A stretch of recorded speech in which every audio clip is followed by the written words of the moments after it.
Hero villain కొట్టుకొని మధ్యలో comedian చంపేసినట్లు సిరి హనుమాన్ దీప్తి సునైన ఇద్దరు బాగానే ఉన్నారు. కానీ మధ్యలో ఎటు కాకుండా పోయింది షణ్ముఖ్ జస్వంతే. అసలు షణ్ముఖ్ జస్వంత్ దీప్తి సునైన విడిపోవడం గల కారణం కూడా గూగుల్లో సెర్చ్ చేసినా కూడా సిరి హనుమంత్ అనే చెప్తుంది. అప్పట్లో దీప్తి సునైన షణ్ముఖ్ జస్వంత్ విడిపోవడం గల మెయిన్ రీజన్ సిరి హనుమంత్. సిరి హనుమంత్ బిగ్ బాస్ హౌస్ లో షణ్ముఖ్ జస్వంత్ తో చేసిన ఘనకార్యం మొత్తం దీప్తి సునైనకు అస్సలు నచ్చలేదు. షణ్ముఖ్ జస్వంత్ బిగ్ బాస్ నుంచి బయటికి వచ్చిన వెంటనే దీప్తి సునైన షణ్ముఖ్ జస్వంత్ కి అఫీషియల్ గా బ్రేకప్ చెప్పేశారు. ఆ తర్వాత ఇంతవరకు షణ్ముఖ్ జస్వంత్ గాని సిరి హనుమంత్ గాని దీప్తి సునైన గాని ఎప్పుడూ కలుసుకోలేదు. కానీ రీసెంట్ గా సిరి హనుమంత్ వైజాగ్ లో HR పర్మనెంట్ మేకప్ క్లినిక్ పెట్టారు. అందులో భాగంగా ఈ మేకప్ క్లినిక్ కి చాలా మంది సెలబ్రిటీలు విచ్చేశారు. అందరికీ షాక్ ఏంటంటే ఈ మేకప్ క్లినిక్ కి దీప్తి సునైన కూడా విచ్చేశారు.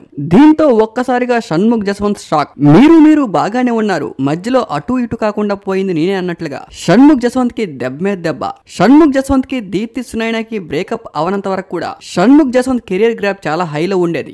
ఎప్పుడు దీప్తి సునైనతో బ్రేకప్ అయిందో షణ్ముఖ్ జస్వంత్ క్రేజ్ కొంచెంగా తగ్గుతూ వచ్చింది. ఆ తర్వాత పర్మనెంట్ గా కొద్ది రోజులు యూట్యూబ్ లో ఇన్స్టాగ్రామ్ లో కనిపించడం కూడా మానేశారు షణ్ముఖ్ జస్వంత్. అయితే కొన్ని OTTలకి రీసెంట్ గా కొన్ని వెబ్ సిరీస్ కూడా చేస్తూ ఉన్నారు. అప్పట్లో ఆహాగా చేసిన వెబ్ సిరీస్ కూడా అంతగా వర్కౌట్ అవ్వలేదు. రీసెంట్ గా ఈటీవీ విన్ లో కొన్ని వెబ్ సిరీస్ కూడా చేస్తూ ఉన్నారు. అసలు షణ్ముఖ్ జస్వంత్ దీప్తి సునైన విడిపోవడం గల మెయిన్ రీజన్ గూగుల్లో కూడా సిరి హనుమంత్ అని చెప్తూ ఉంటే మళ్ళీ దీప్తి సునైన సిరి హనుమంత్ కలవేంటి? ఇద్దరు బాగానే కలిసిపోయారు. మరి షణ్ముఖ్ జస్వంత్ ఏం మిస్టేక్ చేశాడు? మళ్ళీ షణ్ముఖ్ జస్వంత్ దీప్తి సునైన కలిస్తే తప్పేంటి అంటూ చాలా సందేహాలు ఆడియన్స్ లో ఏర్పడుతూ ఉన్నాయి. ఆడియన్స్ కూడా కామెంట్లు చేస్తూ ఉన్నారు మళ్ళీ మీ ఇద్దరు కలవాలని, ఇద్దరు కలిసి మళ్ళీ వెబ్ సిరీస్ అండ్ సాంగ్స్ కూడా చేయాలని. చాలా మంది Shanmukh Jaswanth fans Deepthi Sunaina fans eager గా వెయిట్ చేస్తూ ఉన్నారు. మరి ముందు షణ్ముఖ్ జస్వంత్ దీప్తి సునైన కలుస్తారు లేదనేది తెలియాలంటే కొద్ది రోజులు వెయిట్ చేయాల్సింది.